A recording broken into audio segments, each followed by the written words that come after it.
Hi there. Today I want to talk a little about self-improvement, but I want to acknowledge that yes, I am wearing two different earrings. This is my spaceship, this is my spaceship, and this is the planet to which my spaceship takes me. They were a gift from my husband, the charming prince, many, many years ago, and they just tickle me, and so there you have it. And now you don't have to wonder throughout this short video whether I know that my earrings don't match. So about self-improvement. Wow. I worked on improving myself assiduously for decades. Decades, many decades. As a little girl, I remember when I got my first A. I don't know if it was first grade or second grade, probably second grade.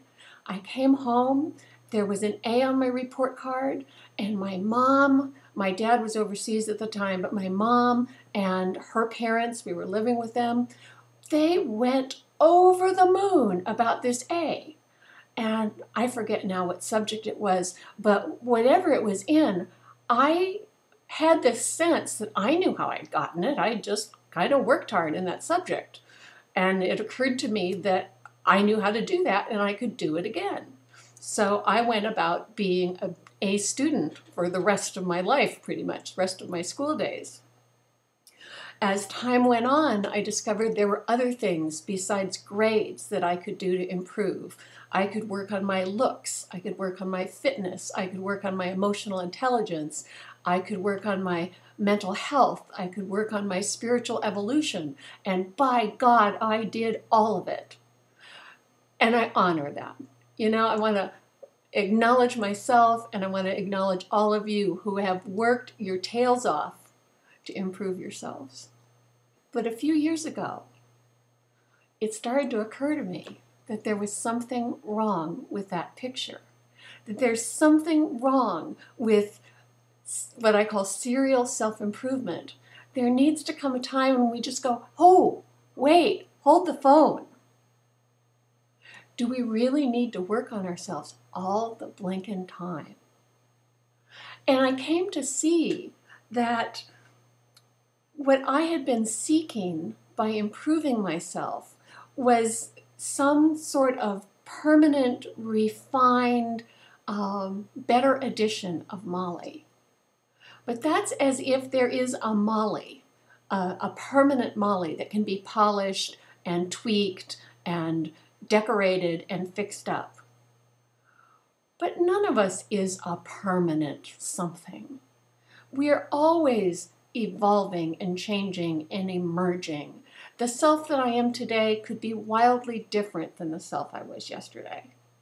One of my favorite experiences with the charming prince was the day I came home and told him that I was buying a wetsuit and was going to train for triathlons.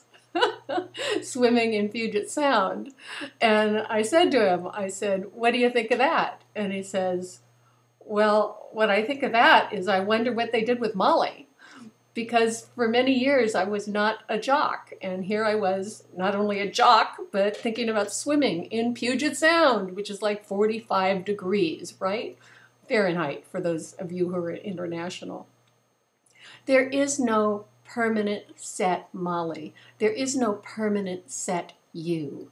Rather than working on improving ourselves, what if we worked on just being present? On just showing and allowing the genius, the intelligence that is alive in all things, the intelligence that causes a cut on my finger to heal without my intervention. What if we were to allow that to come forward? What if we were to do more trusting in that and less tweaking of ourselves? What if we, here's a radical idea, were to think about ourselves less? What a relief, huh? So just some thoughts. I came to a place where self-improvement stopped seeming like a good idea. And I invite you to play with that for yourself. Let me know what you think in the comments. Bye.